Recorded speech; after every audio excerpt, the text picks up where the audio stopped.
Halo dulur, selamat datang di Medo United, channel fans MU paling netral. Menang dipuji, kalah dibully. Di video kali ini kita akan membahas beberapa komentar dari Ruud van Nistelrooy pasca pertandingan Manchester United melawan PAOK di ajang kompetisi Europa League ronde keempat, di mana pada pertandingan tersebut Manchester United menang telak 2-0 atas PAOK FC. Dan menurutku ada beberapa komentar dari Ruud van Nistelrooy yang cukup menarik untuk kita bahas bersama. Langsung aja. Yang pertama, Ruud van Nistelrooy menyampaikan bahwa para pemain Manchester United tampil lebih bagus di babak kedua. Babak pertama cukup buruk, kalau boleh saya berbaik hati. Babak kedua justru para pemain tampil lebih baik. Itu jelas. Secara posisi kami sama sekali tidak bagus di babak pertama. Kami meninggalkan posisi kami dan mengambil banyak posisi lain yang sudah kami tetapkan. Dalam formasi 4-4-2 mereka, ada 4 gelandang untuk kami melawan 2 gelandang mereka. Jadi itu menjadi masalah bagi mereka. Kami terlalu banyak keluar dari posisi dan kami tidak memulai permainan. Kami jauh lebih baik dalam hal itu di babak kedua. Kami menciptakan lebih banyak peluang dan mencetak 2 gol. Memang dalam pertandingan tersebut para pemain Manchester United di babak pertama tidak tampil cukup bagus, bahkan cenderung cenderung stagnan lah. Meskipun ada beberapa peluang, ada beberapa momentum yang seharusnya bisa dimaksimalkan dengan baik, tapi hal itu tidak bisa diselesaikan dengan baik oleh para pemain Manchester United. Tapi pada akhirnya itu semua bisa berubah di babak kedua. Para pemain tampil lebih bagus, lebih banyak peluang yang tercipta, dan secara finishing akhirnya berkat peran yang sangat bagus dari Amad Diallo, Manchester United bisa mencetak 2 gol, bisa meraih kemenangan dan mendapatkan 3 poin, yang mana itu merupakan kemenangan pertama bagi Manchester United di ajang kompetisi Europa League. Sebenarnya menurutku ini masih menjadi PR ya bagi para pemain Manchester United. Masalah konsistensi kembali terulang. Di babak pertama tidak bisa tampil bagus, di babak kedua bisa tampil bagus. Dan menurutku hal seperti ini masih menjadi PR yang belum bisa diselesaikan oleh para pemain Manchester United dan juga untuk pelatih sementara Ruud van Nistelrooy. Seperti yang sudah disampaikan RVN tadi, para pemain masih beberapa kali keluar dari posisi seharusnya. Masih belum bisa memaksimalkan peluang yang ada.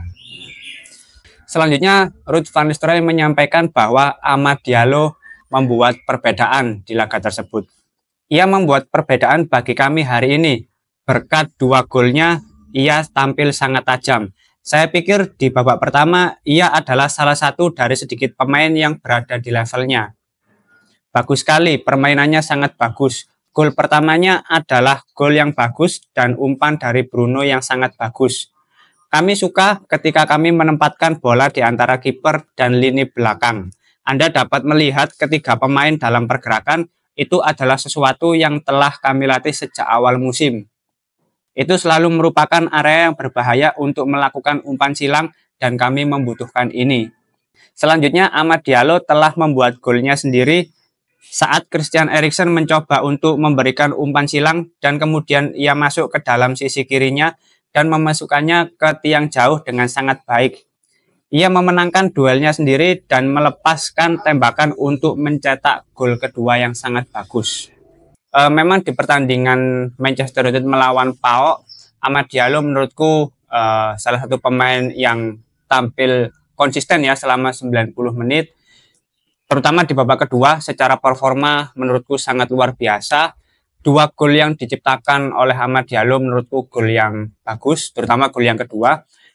Dan gol pertama dari Amad Diallo menurutku bukan serta-merta sundulan Amad Diallo yang bisa menjebol gawang PAOK FC, tapi ada beberapa pemain lain yang juga memiliki peran tak kalah penting, yaitu umpan silang dari Bruno Fernandes. Dan di gol kedua itu menurutku sangat bagus karena apa? Karena selain finishingnya yang tajam, yang akurat, tetapi Amad Diallo mampu memenangkan duel saat melawan pemain PAOK FC. Jadi Christian Eriksen kan berusaha untuk melakukan umpan silang, tapi sayang bisa digagalkan oleh pemain dari PAO FC. Tapi di situ Amad Diallo tidak berdiam diri, dia berusaha merebut bola dan dia memenangkan duelnya, lalu langsung tidak membutuhkan waktu lama untuk melakukan finishing dan sangat akurat di pojok gawang PAO FC.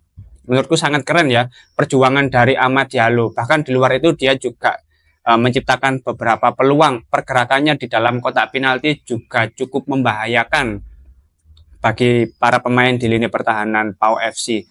Secara keseluruhan Amad Diallo menurutku pemain yang tampil sangat bagus, sangat konsisten selama 90 menit.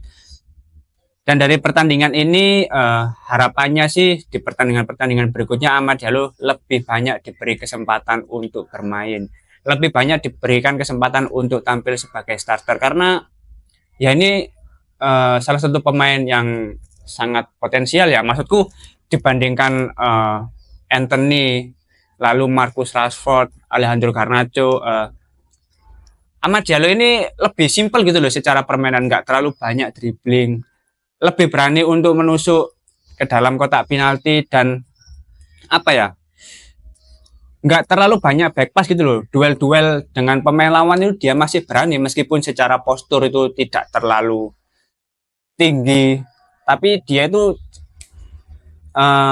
berani gitu loh, berani mencoba.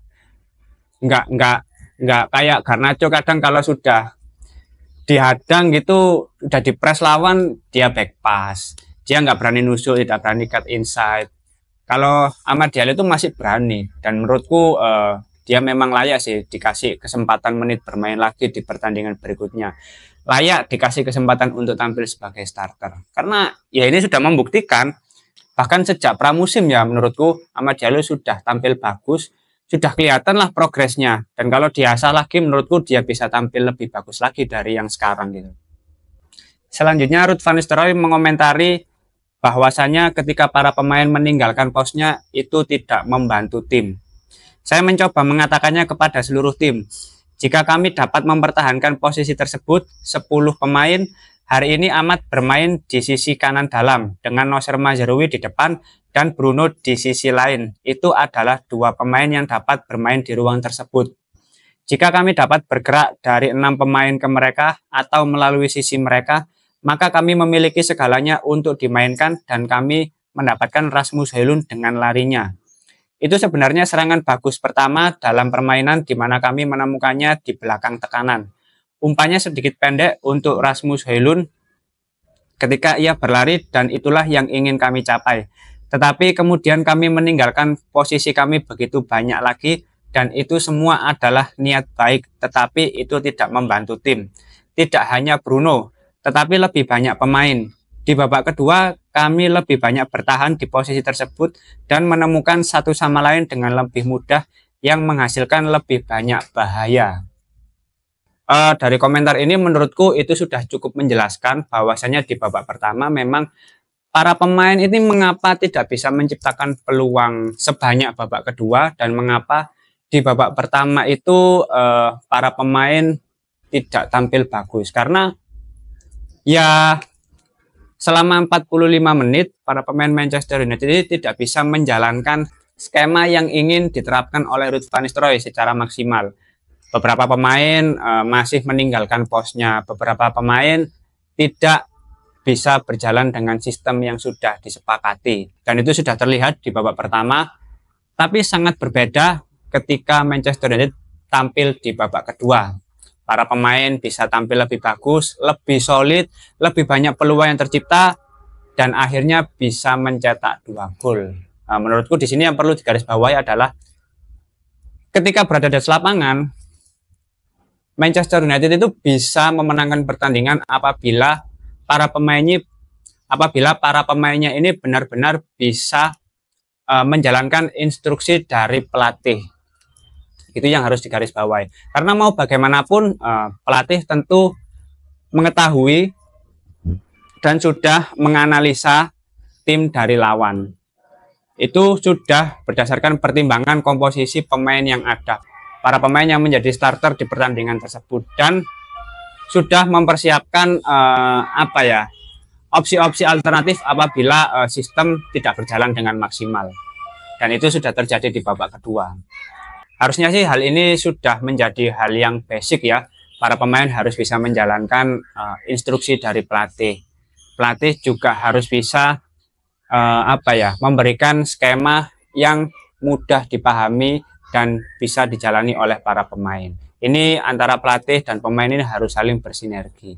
Dan menurutku hal ini yang sulit diterapkan saat masih bersama Erik ten Hag. Entah apa yang terjadi, tapi menurutku Ruud van Nistelrooy menyadari akan hal itu dan segera merubahnya dan mencari solusi lain menjelang babak kedua. Dan itu terbukti berjalan dengan bagus, bisa tampil maksimal penampilan dari para pemain Manchester United dan bisa meraih kemenangan. Selanjutnya Ruud van Nistelrooy mengomentari terkait 3 tambahan pemain dalam tim bermain sangat baik. Saya pikir Victor Lindelof dan Jonny Evans bermain sangat baik sebagai bek tengah dan Amad Diallo bermain dengan sangat baik. Jadi saya senang dengan penampilan mereka. Mereka bermain dengan sangat baik. Pemain lain juga bermain beberapa menit seperti Lisandro Martinez, Christian Eriksen, dan Mason Mount. Menurut saya secara keseluruhan mereka semua tampil dengan baik. Oke, memang di pertandingan ini yang cukup berbeda untuk para pemain yang tampil sebagai starter saat melawan PAOK, yaitu Victor Lindelof, Jonny Evans, dan Amad Diallo. Karena pemain ini di beberapa pertandingan terakhir masih belum mendapatkan kesempatan untuk tampil sebagai starter. Tapi di pertandingan dini hari tadi itu sudah membuktikan ya bahwasanya para pemain ini kalau bersungguh-sungguh, kalau diberi kesempatan ya bisa memaksimalkan dan memanfaatkan dengan baik kesempatan yang sudah diberikan oleh Ruud van Nistelrooy selaku pelatih sementara untuk saat ini. Kalau dari aku sih harapannya hal ini nggak hanya terjadi di 1 atau 2 kali pertandingan, tapi setiap pertandingan harus seperti ini. Karena apa? Karena kalau para pemain secara keseluruhan itu tampil bagus, tampil konsisten, otomatis pelatih itu akan memiliki banyak opsi untuk melakukan rotasi dan tidak perlu khawatir kalau misalkan skuad inti dari Manchester United suatu saat terkena cedera, suatu saat terkena akumulasi kartu kuning, kartu merah, seperti itu. Jadi tidak ada yang perlu dikhawatirkan karena secara komposisi para pemain itu baik. Pemain inti dan pemain cadangan itu semuanya secara keseluruhan tampil bagus, tampil konsisten. Tapi tentu itu bukan hal yang mudah, akan menjadi PR yang masih sulit untuk diselesaikan oleh pelatih. Apalagi nanti akan ada pelatih baru yang akan menghandle Manchester United, yaitu Ruben Amorim. Tentu masih perlu adaptasi, masih perlu penyesuaian antara pelatih dan pemain. Perlu waktu untuk saling bersinergi antara pelatih dan pemain. Memang butuh waktu, tapi kalau misalkan para pemain ini dan juga pelatih bisa saling memahami, menurutku untuk proses adaptasi bisa dilakukan dengan lebih cepat. Para pemain bisa lebih nyetel dengan skema yang ingin diterapkan oleh Ruben Amorim, dan secara tidak langsung nanti kemenangan itu pasti akan mengikuti. Selanjutnya Ruud van Nistelrooy mengomentari bahwa kemenangan ini adalah kemenangan yang terjadi setelah sekitar 1 tahun Manchester United menang di kompetisi Eropa. Secara keseluruhan saya katakan kepada para pemain sebelum pertandingan bahwa sudah setahun sejak kemenangan Eropa terakhir di Old Trafford. Kami melihatnya dan tidak dapat mempercayainya. Para pemain termotivasi untuk menang di Old Trafford di Eropa. Sudah saatnya mengubah itu dan membalikkannya, membangun dan mengubahnya. Ini adalah periode yang besar di klub. Memang Manchester United sampai saat ini masih kesulitan untuk tampil konsisten dalam meraih kemenangan, apalagi di kompetisi Eropa musim ini.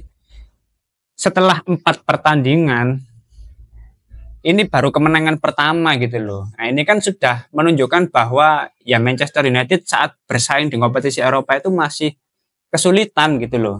Apalagi di musim kemarin saat berkompetisi di Champions League masih di fase grup, hanya menjadi juru kunci, tidak bisa lolos ke babak 16 besar. Dan harapannya untuk saat ini untuk musim ini Manchester United bisa tampil lebih bagus, bisa tampil lebih konsisten dan bisa meraih kemenangan di ajang kompetisi Europa League. Karena itu nanti akan mempengaruhi pendapatan yang akan didapat oleh Manchester United. Lalu sebagai bentuk prestasi juga syukur-syukur bisa meraih trofi Europa League dan itu akan menjadi trofi kedua bagi Manchester United. Tapi belum saatnya memikirkan hal itu. Yang penting untuk saat ini selalu bisa meraih kemenangan di setiap pertandingan, itu adalah langkah yang harus menjadi fokus di setiap minggunya.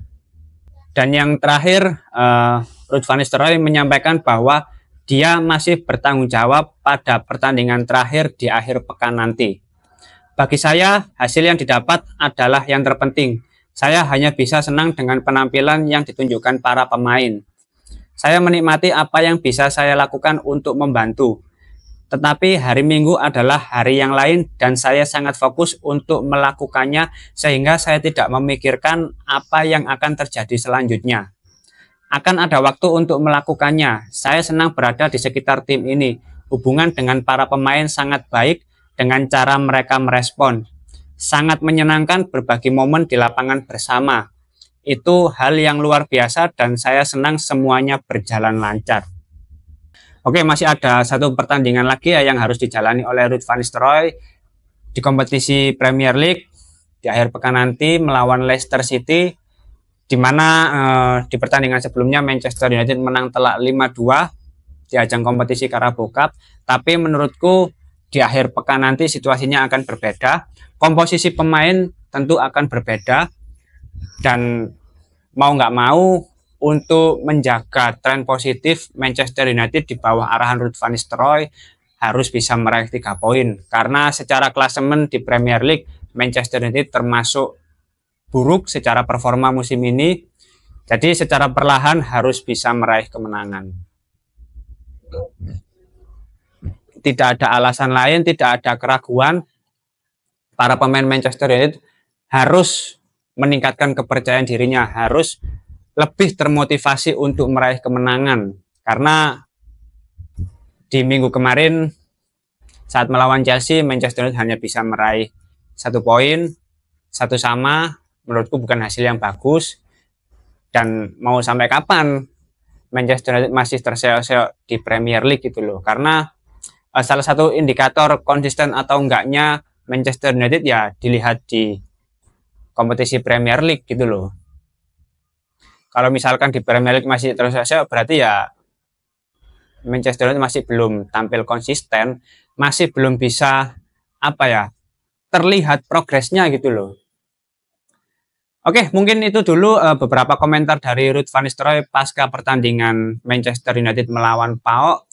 Kalau misalkan teman-teman ada opini lain, langsung tulis saja di kolom komentar, kita diskusi santai seperti biasa. Terima kasih sudah menonton video ini, jangan lupa like, komen, dan subscribe. Salam.